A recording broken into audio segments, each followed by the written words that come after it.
Hey guys, welcome to hello Shiksha. Happy independence day. तो आज हम शुरू करने वाले हैं हमारा meiosis.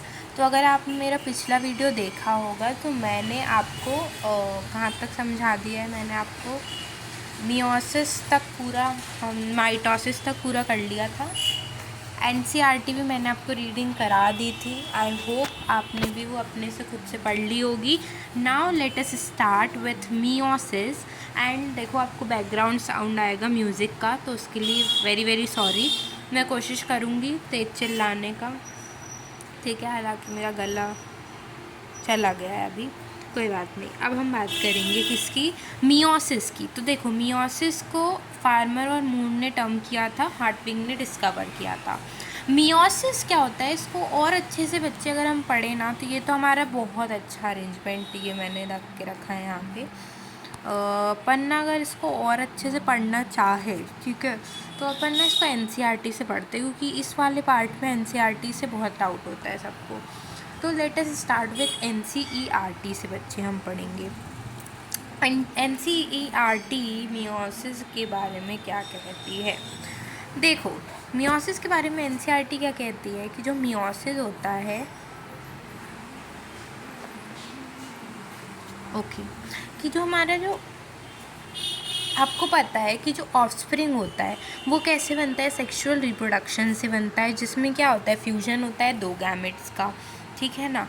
Each with a complete haploid set of chromosome. क्या आते हैं हमारे पास, दो गैमेट्स आते हैं विच आर हैप्लॉइड, दोनों मिलके एक डिप्लॉइड जाइगोट का फॉर्मेशन करते हैं, fertilization with the help of fusion. And जो हमारे पास गैमीट फॉर्म होता है वो कैसा होता है, डिप्लॉइड सेल। तो this specialized kind of cell division, ऐसा काइंड ऑफ सेल डिवीज़न जिसमें जो क्रोमोसोम का नंबर होता है वो हाफ हो जाता है, जिससे हैप्लॉइड डॉटर सेल्स का प्रोडक्शन होता है।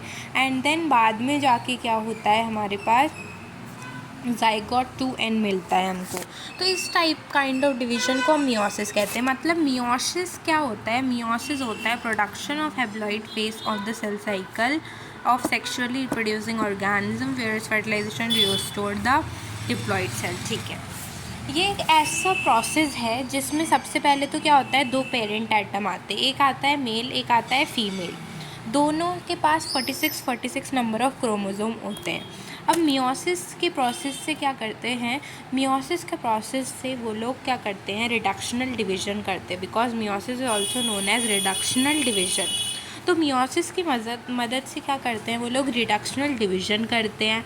And with the help of that वो 23 पेयर्स मेल और फीमेल के बन जाते हैं। तो जब मेल और फीमेल बॉडी एक साथ आती हैं तो वो क्या करती हैं, फ्यूजन होता है उनके गैमेट्स का, मेल गैमेट और फीमेल गैमेट का फ्यूजन होता है। एंड फ्यूजन से फर्टिलाइजेशन होता है, फर्टिलाइजेशन से हमारे पास जाइगोट मिलता है विच इज़ डिप्लॉइड, है ना। हैप्लॉइड फेस तो आया था, लेकिन जब क्या हुआ, फर्टिलाइजेशन हुआ, तो हमारे पास वापस डिप्लॉइड फेस फिर से आ गया। तो ऐसा डिवीज़न जिसमें सबसे पहले क्या होता है, रिडक्शनल डिवीज़न होता है, एंड देन वो इक्वेशनल में बदल जाता है, एंड फाइनली हमारे पास हम अपने ज़िंदा हैं। रखो, अब इस पूरे प्रोसेस को और बेहतरीन तरीके से अगर हम समझेंगे तो वो क्या होगा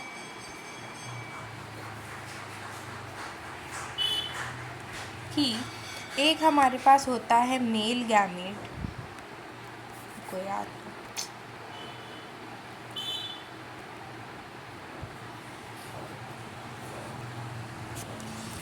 एक होता है हमारे पास मेल गैमेट और एक होता है हमारे पास फीमेल गैमेट, ठीक है ना। दीज आर पेरेंट्स, ठीक है। दोनों कौन है, पेरेंट्स हैं। अब इनके पास कितने नंबर ऑफ़ क्रोमोसोम्स होंगे, 46 नंबर ऑफ़ क्रोमोसोम, और इनके पास भी कितने नंबर ऑफ़ क्रोमोसोम्स होंगे, 46 नंबर ऑफ़ क्रोमोसोम। अब दोनों पेरेंट्स क्या करेंगे, दोनों पेरेंट्स हमारे पास फ्यूजन करेंगे, लेकिन फ्यूजन करने से पहले, सबसे पहले वो क्या करेंगे, फ्यूजन करने से पहले गैमेटोजेनेसिस एक प्रोसेस होता है जिसमें क्रोमोसोम का नंबर क्या हो जाता है, हाफ हो जाता है। 46 डिवाइडेड बाई 2, 2 2 ज़ा 4, 2 3 ज़ा 6, क्रोमोसोम का नंबर हाफ हो जाता है। In male gamete and female gamete, ठीक है। तो पेरेंट एटम में क्रोमोसोम का नंबर हाफ हो जाता है। देन ये दोनों मेल एंड फीमेल गैमेट क्या करते हैं, हमारे पास ये male and female gamete fertilization करते हैं, और अगर हम और अच्छे से कहें तो ये फ्यूजन करते हैं। फ्यूजन के बाद फर्टिलाइजेशन करते हैं। फर्टिलाइजेशन से हमें एक सेल मिलता है जो कि होता है ज़ाइगोट, जो कि हमें डिप्लॉयड मिलता है। तो यहाँ पे पेरेंट एटम कैसे होते हैं, पेरेंट एटम तो हैप्लॉइड होते हैं, लेकिन जब वो फ्यूजन करते हैं तो जो हमारे पास ज़ाइगोट हमें मिलता है वो कैसा होता है, डिप्लॉयड। हैप्लॉइड मतलब जिसकी सिंगल कॉपी होती है, डिप्लॉयड मतलब जिसकी डबल कॉपी होती है। तो हमारे ज़ाइगोट के पास आके आपने देखा कि यहाँ पे क्या हुआ, इक्वेशनल डिवीजन हो गया। इक्वेशनल डिवीजन मतलब इक्वल नंबर ऑफ क्रोमोसोम आ गए ना, डॉटर के पास इक्वल नंबर ऑफ क्रोमोसोम्स आ गए। तो मियोसिस जो है ना, उसको हमने 2 पार्ट्स में बांटा है। मियोसिस को हमने 2 पार्ट्स में बांटा है। कौन कौन सा पार्ट, ध्यान से समझना, आपको और ईज़िली समझ में आ जाएगा, ठीक है। मियोसिस को हमने 2 पार्ट्स में बांटा है। एक है हमारे पास meiosis 1 and other one is meiosis 2, ठीक है ना। एक हमारे पास मियोसिस 1 है, एक हमारे पास मियोसिस क्या है, 2, अरे यार,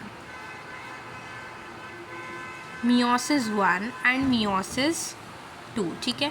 मियोसिस 1 होता है एंड मियोसिस 2 होता है।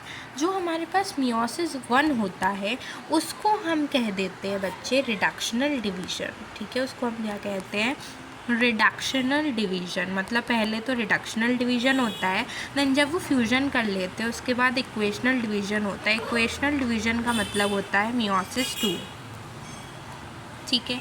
ये आपको समझ में आ गया। अब इसे देखो और अच्छे से मैं समझाती हूँ। हम यहाँ पे आएंगे हमारे नोट्स के पास। नोट्स में मैंने और अच्छे से यहाँ लिख के बताया, देखो क्या, कि यहाँ पे सबसे पहले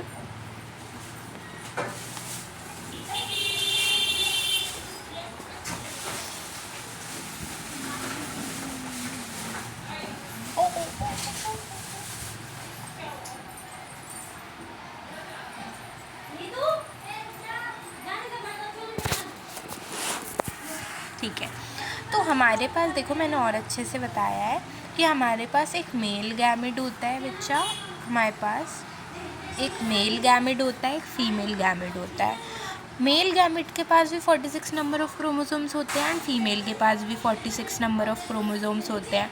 अब आप बोलोगे कि 46 और 46 को ही क्यों नहीं ऐड किया, तो 46 और 46 को अगर ऐड कर देते, 46 और 46 को अगर ऐड कर देते तो 92 नंबर ऑफ़ क्रोमोसोम्स हमारे डॉटर में आ जाते।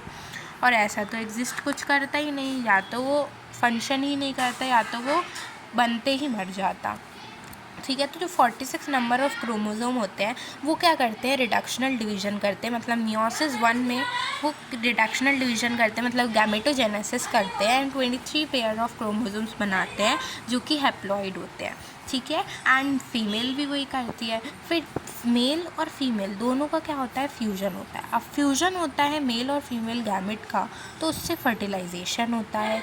फर्टिलाइजेशन से जो क्रोमोसोम होते हैं वो वापस रीस्टोर हो जाते हैं। क्रोमोसोम रिस्टोरेशन का मतलब हो गया कि यहाँ पे मियोसिस 2 परफॉर्म हो जाता है, ठीक है। यहाँ पे मियोसिस 2 का परफॉर्मेंस हो जाता है एंड जो हमारे पास ज़ाइगोट हमको देखने को मिलता है, इट इज़ डिप्लॉयड होते हैं, मतलब उसके पास 46 नंबर ऑफ़ क्रोमोसोम्स होते हैं।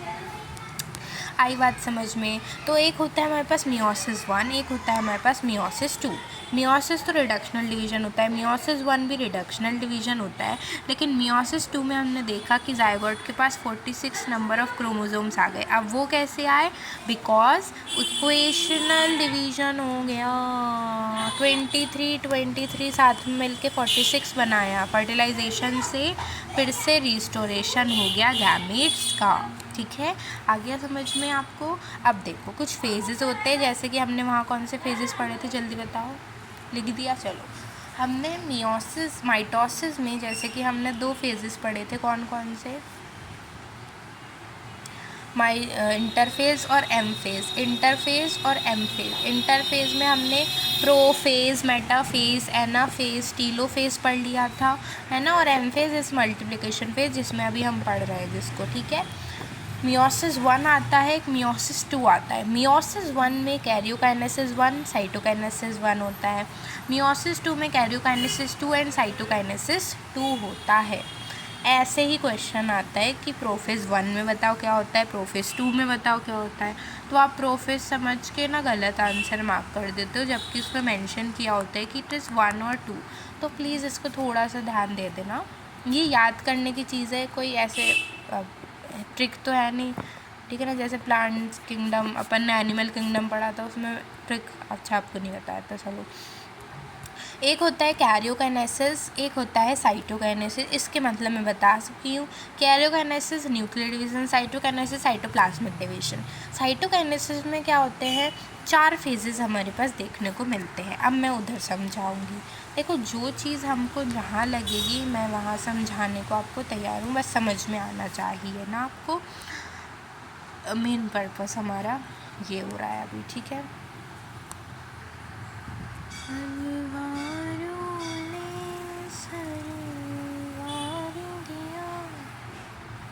ओके, सो हमारे पास सबसे पहले हम बात करेंगे मियोसिस 1 की। तो मियोसिस 1 में हमारे पास 4 फेजेस होते हैं, ठीक है। मियोसिस 1 में वी हैव 4 फेजेस। एक होता है हमारे पास प्रोफेज 1, एक होता है हमारे पास मेटाफेज 1, एक होता है हमारे पास टीलोफेज 1 और एक होता है हमारे पास एनाफेज 1। इसको हम थोड़ा डिस्प्लेस कर देते हैं।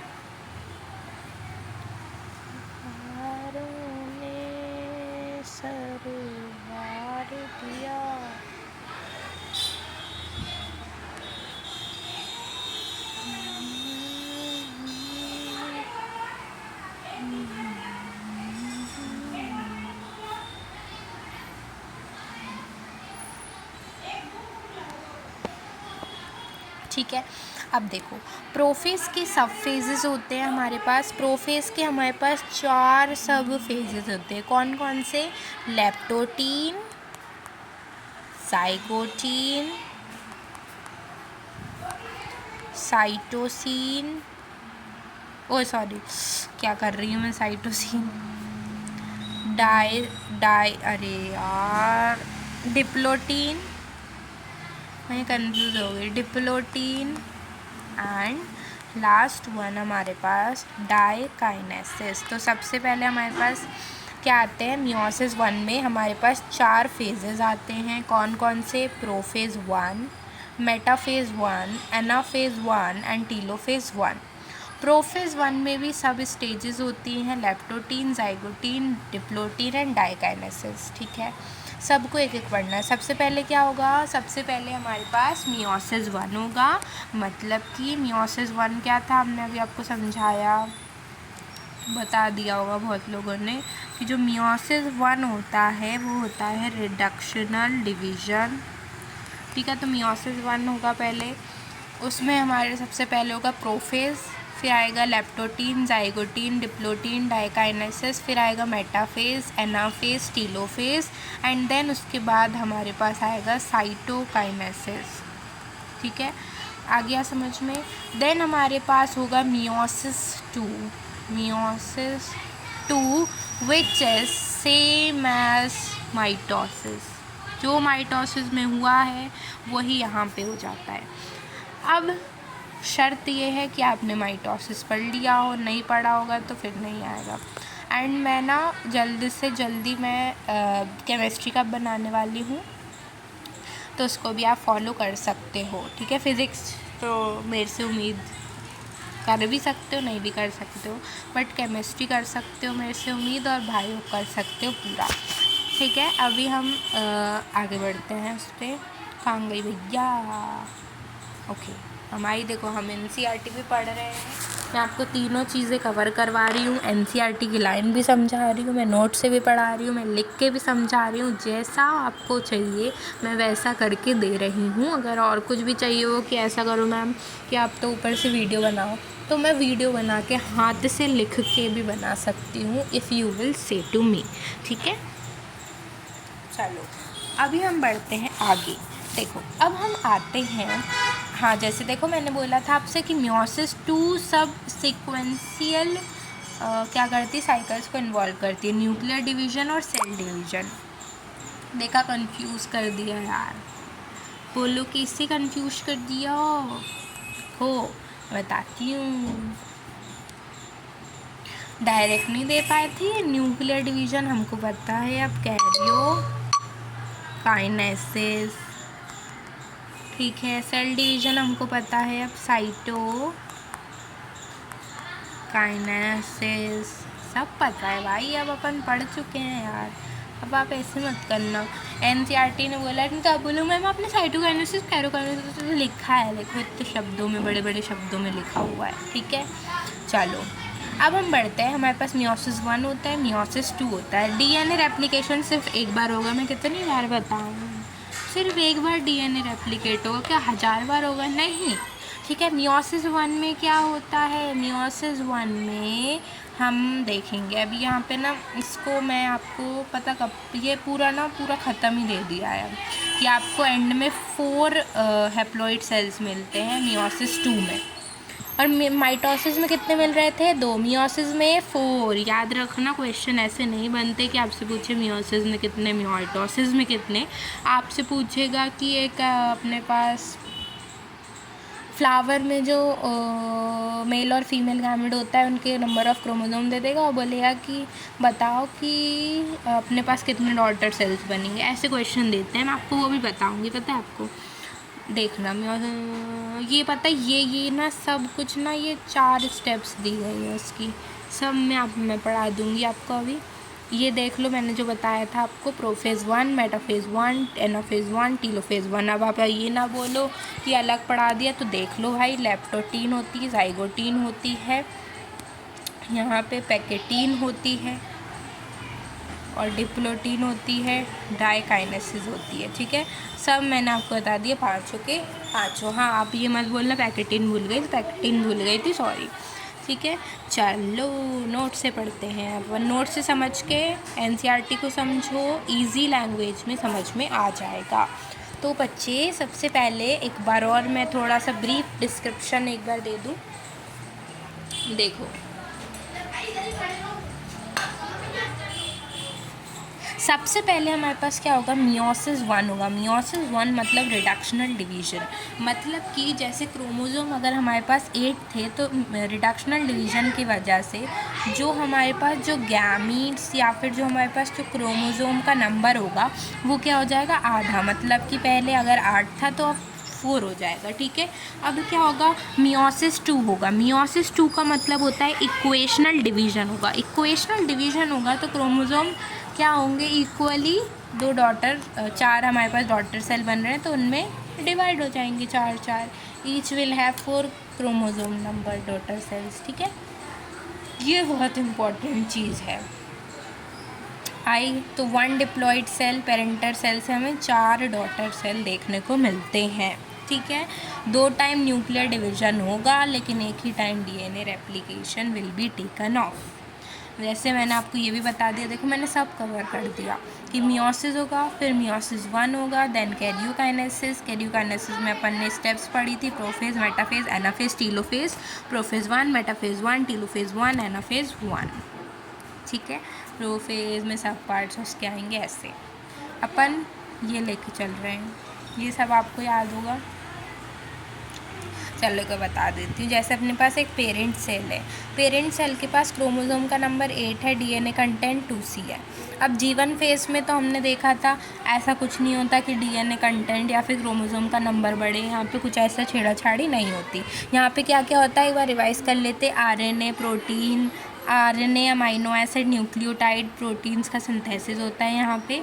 बस हमने ये पढ़ा था जीवन फेस में, मतलब जीवन फेस में मैम हम ये तो समझ गए हैं कि क्रोमोसोम और डीएनए में कोई छेड़ाछाड़ी नहीं होगी।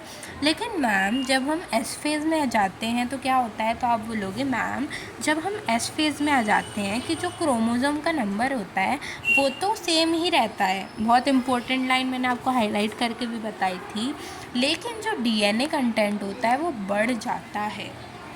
और क्या क्या होता है एस फेज़ में, जल्दी बताओ, G2 में सेम एज एस फेज़, ठीक है।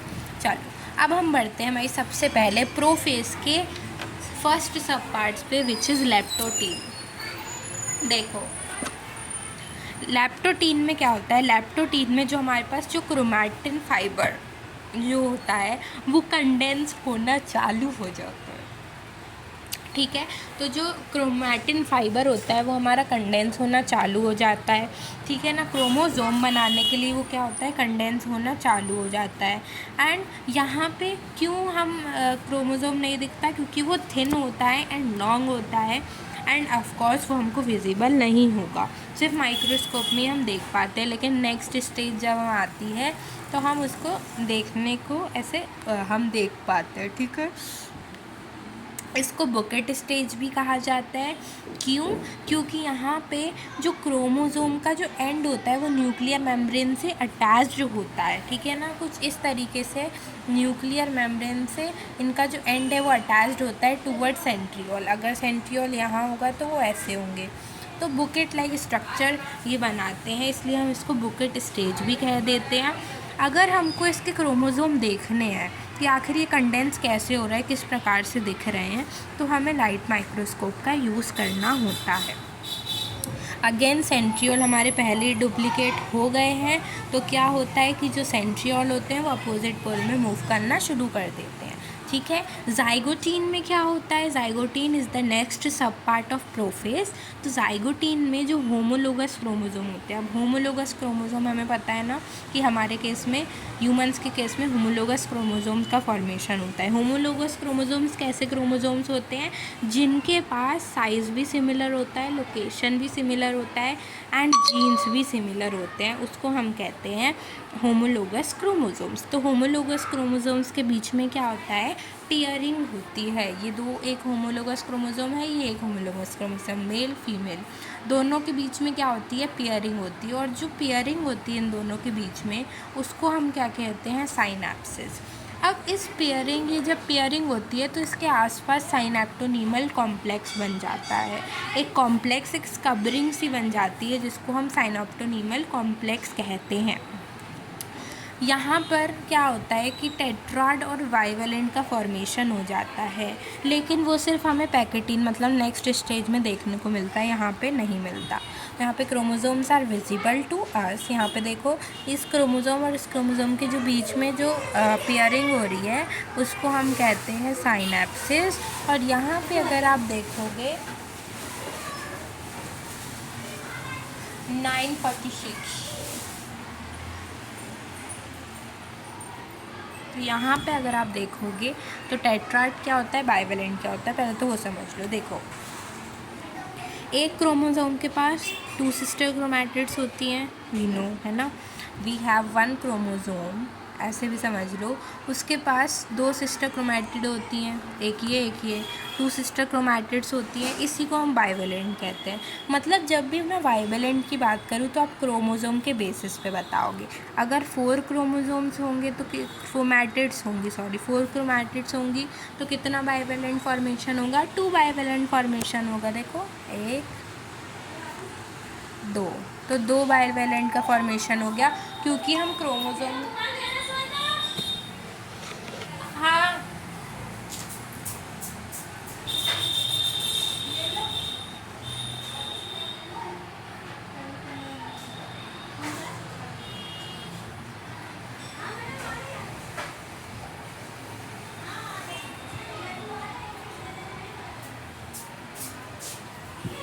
Sorry for the disturbance. तो बाइवेलेंट की मैं जब भी बात करूँगी तो क्रोमोसोम के बेसिस पर आप मुझे बताना, टेट्राड की बात करूँगी तो क्रोमैटिड के बेसिस पर बताना। ओके, आ गया समझ में सबको? चले दूर चले, मतलब दूर नहीं, आगे चले, चलो। तो टेट्राड और बाइवेलेंट का फॉर्मेशन कहाँ होगा, यहाँ पे पैकेटीन में होगा। पैकेटीन में टेट्राड को हम क्लियरली देख सकते हैं। यहाँ पे क्या होता है कि जो होमोलोगस क्रोमोसोम्स होते हैं, होमोलोगस क्रोमोसोम मतलब कि जो एक जैसे क्रोमोसोम्स होते हैं, मेल और फीमेल के क्रोमोसोम्स हैं वो एक जैसे हैं, ठीक है ना। एक जैसे क्रोमोसोम जो होते हैं उनके नॉन सिस्टर क्रोमैटिड, अब नॉन सिस्टर क्रोमैटिड कौन है, इसके सिस्टर क्रोमैटिड और इसके सिस्टर क्रोमैटिड, ये दोनों क्या करते हैं, मतलब अलग अलग है ना, इसकी सिस्टर क्रोमैटिड अलग है, इसकी सिस्टर क्रोमैटिड अलग है, मतलब कि तो दो अलग अलग सिस्टर क्रोमैटिड्स के बीच में पेयरिंग होती है, ठीक है ना। तो यहाँ पे क्या होती है, होमोलोगस क्रोमोसोम की नॉन सिस्टर क्रोमैटिड्स के बीच में क्या होती है, पेयरिंग होती है। और ये जो पेयरिंग होती है इसको हम, ये किस चीज़ के लिए होती है, क्यों होती है, जेनेटिक मटेरियल को ट्रांसफ़र करने के लिए। मेल फीमेल गैमेट्स जो भी हैं, मेल के पास से जो भी जेनेटिक मटेरियल है, फीमेल के पास से जो भी जेनेटिक मटेरियल है, वो क्रॉसिंग ओवर के द्वारा क्या होता है, ट्रांसफ़र हो जाता है। इसको हम एक एंजाइमेटिक प्रोसेस कहते हैं, रिकम्बिनेस यहाँ पे एंजाइम्स लगते हैं, ठीक है। अब देखो जो क्रॉसिंग ओवर होता है, अगेन मैंने कह दिया एक्सचेंज ऑफ जेनेटिक मटेरियल। अब जब क्या हुआ पता है, इसका ना मैं आपको, जब क्या हुई, इन होमोलोगस क्रोमोसोम्स के बीच में पेयरिंग हुई तो एक नोड्यूल का फॉर्मेशन हो गया। नोड्यूल मतलब कि एक गांठ का फॉर्मेशन हो गया। कैसे, देखो कैसे बता दूँ, गांठ का formation in the sense, this was our chromosome, एक ये क्रोमोसोम था और एक ये क्रोमोसोम था। इसकी सिस्टर क्रोमैटिड और इसकी सिस्टर क्रोमैटिड के बीच में क्या हो जाती है, पेयरिंग हो जाती है। पेयरिंग होती है तो एक गांठ ही बन जाती है, तो नोड्यूल का फॉर्मेशन यहाँ पे होता है। नेक्स्ट स्टेज में हमको ये दिखता है कि जो साइनैप्टोनीमल कॉम्प्लेक्स बनी थी ना, वो यहाँ पे डिज़ोल्व होने लगती है। होमोलोगस क्रोमोसोम्स जो होते हैं, जो एक जैसे क्रोमोसोम्स होते हैं, वो सेपरेट हो जाते हैं। लेकिन जो यहाँ पे हमने देखा था कि नॉन सिस्टर क्रोमैटिड्स के बीच में जो हमारे पास जो क्या हुआ था, क्रॉसिंग ओवर हुई थी, तो वो एक एक्स शेप स्ट्रक्चर बना रहा था जिसको हम कियाज़मेटा कहते हैं, जो हमें डिप्लोटीन में आके दिखता है, ठीक है, कियाज़मेटा, ठीक है। यहाँ पे टर्मिनलाइजेशन जो होता है कियाज़मेटा का, वो स्टार्ट हो जाता है, अभी हुआ नहीं होता है, सिर्फ टर्मिनलाइजेशन जो होता है कियाज़मेटा का, the X shape structure which was form between the non sister chromatid of two homologous chromosome, वो हमको देखने को मिलता है। और वो क्या होता है, टर्मिनलाइजेशन होना शुरू हो जाता है। डाइकाइनेसिस में आते आते क्या होता है, टर्मिनलाइजेशन जो होता है कियाज़मेटा का, वो कंप्लीट हो जाता है। सेंट्रियोल अपने रिस्पेक्टिव पोल में पहुंच जाते हैं। न्यूक्लियर मेम्ब्रेन डिसअपियर हो जाती है, स्पिंडल फाइबर्स बनने लगते हैं, न्यूक्लियोलस डिसअपियर हो जाता है, सेल ऑर्गेनेलीज डिसअपियर हो जाते हैं। फिर हमारे पास आएगा metaphase, anaphase, telophase and significance, हमारा ख़त्म ही हो जाएगा। तो क्या हम ख़त्म कर लें, चलो ख़त्म कर लेते हैं।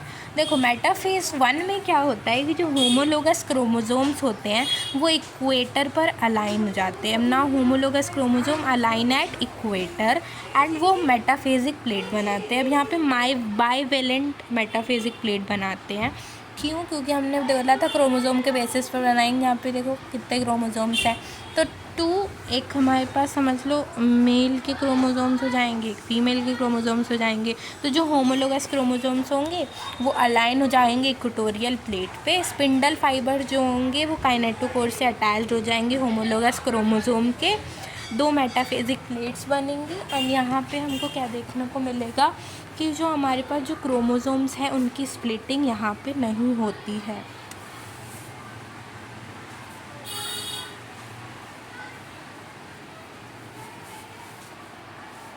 ठीक है, होमोलोगस क्रोमोसोम के बीच में स्प्लिटिंग नहीं होती है बच्चे, सेंट्रोमियर स्प्लिट नहीं होता बिकॉज वो होमोलोगस है। और होमोलोगस के बीच में कभी भी सेंट्रोमियर का डिवीज़न नहीं होगा। सिर्फ क्या होगा, अब एनाफेज में आएंगे तो एनाफेज में हम अगेन वहाँ पे भी हमने ये डायग्राम मत देखना, बनाया नहीं मैंने।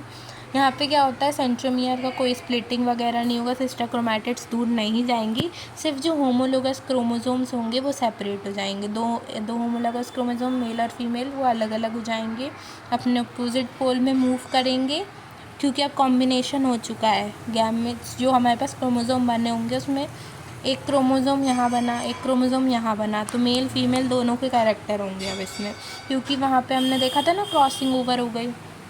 तो यहाँ पे बस होमोलोगस क्रोमोसोम अपने अपोजिट पोल में मूव करना चालू कर देंगे। टीलोफेज में क्या होगा, क्रोमोसोम्स अपने रिस्पेक्टिव पोल में पहुंच जाएंगे, nuclear membrane, nucleolus, cell organelles सब वापस आ जाते हैं। 2 डॉटर सेल्स जो होते हैं वो हमारे पास बन जाते हैं, जिनके पास आधे आधे नंबर ऑफ़ क्रोमोसोम्स होते हैं। एंड आखिरी में हम देखते हैं कि इनके पास 4 डॉटर सेल्स बन जाते हैं, जिनके पास again equal number of chromosome हमें देखने को मिलते हैं।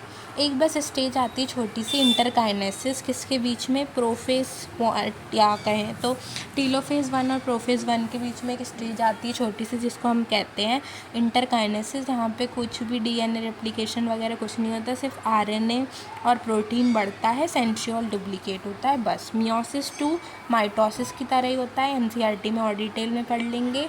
सिग्निफिकेंस क्या होती है मियोसिस की, वेरिएशन ऑकर होते हैं ड्यू टू मियोसिस।